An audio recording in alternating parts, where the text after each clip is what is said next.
Hello everybody, back here again for our vlog a day, and today is Thursday the 9th, and today was a lovely, beautiful day to be alive.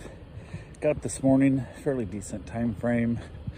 I don't know, I think according to my sleep app, I got like 5 hours and 21 minutes of sleep, so not too bad for me. I was in bed for 6 hours and 31 minutes, so not too bad at all in the long run, but it is what it is. So got a couple things done this morning. Got the dogs all out, got them back in, kept them separated. Wife got up. I was in the hot tub. I was able to, after she got up, I was able to get the dogs separated out and get them fed, moving them all around and all that good fun stuff. End up having a couple dogs getting dropped off today. One of them got dropped off early-ish, named Bistro. He's a dog I watch quite a bit. He was supposed to be dropped off in the evening. She actually dropped him off in the morning instead, and I said I could make that work. So also in the process of talking to her, I watch the dog quite a bit, and she trusts me with the dog fully, which is always helpful.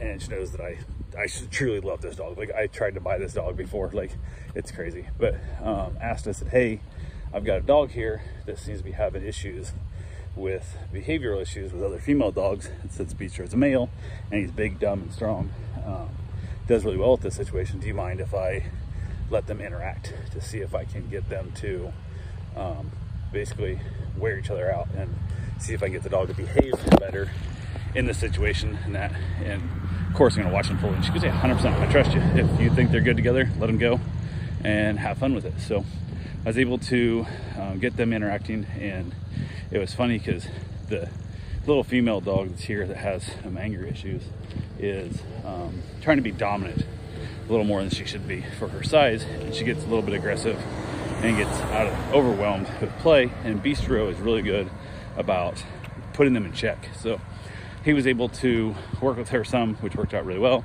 They got a lot of good running in, and he put her down a couple times just for her being a pain in the butt.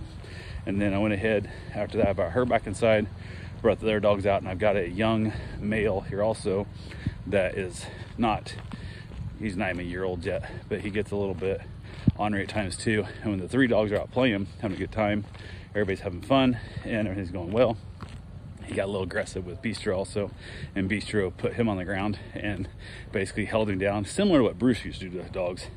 So the dog learned that there's limits of how much play you can do with their dogs, and it's good for dogs to learn that. So I'm really glad Bistro is here right now. He's helping me train their dogs, which is working out really, really good for me. So, and part of the reason I wanted to try and keep him, which the owner didn't agree with, but although I do get him if she dies before the dog does, he becomes my dog. So we have that agreement. But he's really good with their dogs. So I was hoping he could kind of take the place of Bruce in that training process of how things go down. So, but yeah, that's what we had. Everything was going good.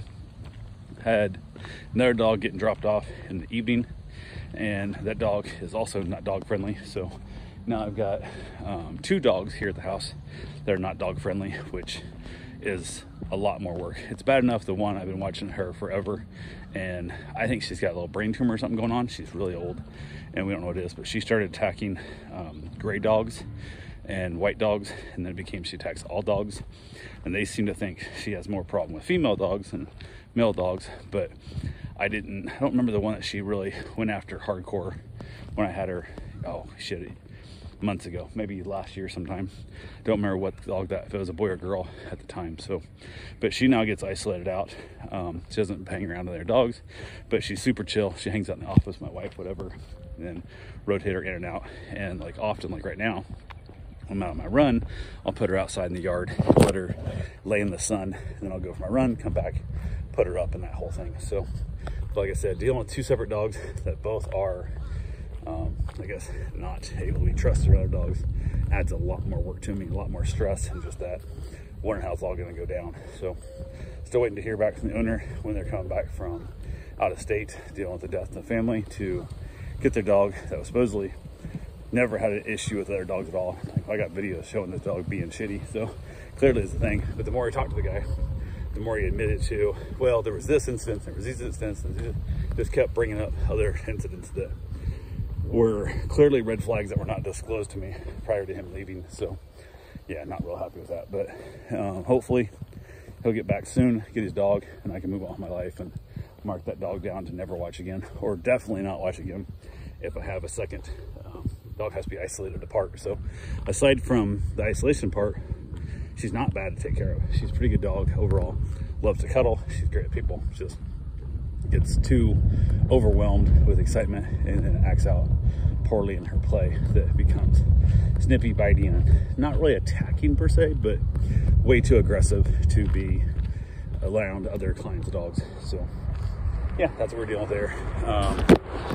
Talked to my wife. I guess her dad was having a bad day. They messed up his medication. They didn't bring his medication to him like they're supposed to this morning at the rehab, and because they didn't bring the medication to him in time, he didn't kick in for his muscle relaxers and his pain pills and stuff, so he wasn't able to do anything for his physical therapy, which defeats the purpose of having him there. Like, we got to do better than this, people, come on. And then before she headed home, she called up, checked on him, and they'd left him in a chair, and he'd hit the button trying to get him to help him get back in bed, and they weren't coming to get him. And so she had to call the rehab place again to kind of like kick him in the ass, like, hey, why is my father not getting his calls answered for the, you know, nurse kind of thing. So finally came in and got him moved back, and he was crying and stuff, and he was having a hard emotional time about the fact he had some cats at the old house before he went to rehab last time he broke his hip, and how he kind of abandoned them, which I'm not really too concerned about that part, because they were indoor outdoor cats, and there'd be days they wouldn't come home to his house anyway. So I'm assuming the other houses around there were also taking care of them and feeding them, and they probably thought they were their cats, because that's often the case with outside cats. There's 3 or 4 houses that think they own that cat, and often can get the cat a lot of problems because they'll take it in to get shots and stuff to a completely different vet with a different name, and they won't realize the cat's getting multiple treatments of multiple doses of medication and whatnot. So it can really be a problem as that breaks down. But yeah, so I had that whole thing. Wife got home from work, and I did get my run-in also. Got that done early, so I got that over with before the rest of the dogs showed up, and all that was good. The second dog that's aggressive showed up, and so I got her separated out and all the good fun with it. Wife got home from work. We had sandwiches and sloppy joes, we want to call it, and watching our episode of Physical 100. It's a good show, and it's down to the final 2 or 3 now. I can't remember where we're at.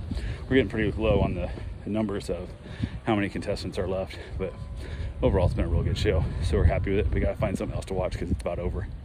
Maybe one more episode I think we have left, so go from there. But then after that, headed back outside, hung out with the dogs, did the whole rotate through, left the new ornery dog with Out Bistro, so I got some good play-ins. They'd sleep good tonight. And I put them all up, bring the other aggressive dog out, and it's a lot of work. It really is. So after that, I finally headed back in. Wife said she wanted to talk about her dad, and asked her earlier in the day. One of the things I love to ask my wife is, what can I do today to help you make it easier? She goes, I want you to talk to me about my dad's care and all that kind of stuff. So took some time. We broke that down and went over a lot of stuff, and not much we can do with him right now. That's the part that sucks, is we're kind of in that hopeless kind of scenario of where we're at, of what we can do and what kind of help we can give him and stuff, because we're kind of stuck at the mercy of the rehab. So that's kind of all we can do, but it is what it is. So we chatted a little bit, let her vent, I guess, back, lack of a better term, and hopefully get her concerns expressed, and we can go from there. So, but yeah, other than that, ended up watching another episode of Blue Bloods, had a little snacks, and wrapped it up and called it a night. So that's all I got for right now. I will talk to you guys tomorrow. Have yourself a safe, wonderful day. Thanks for watching.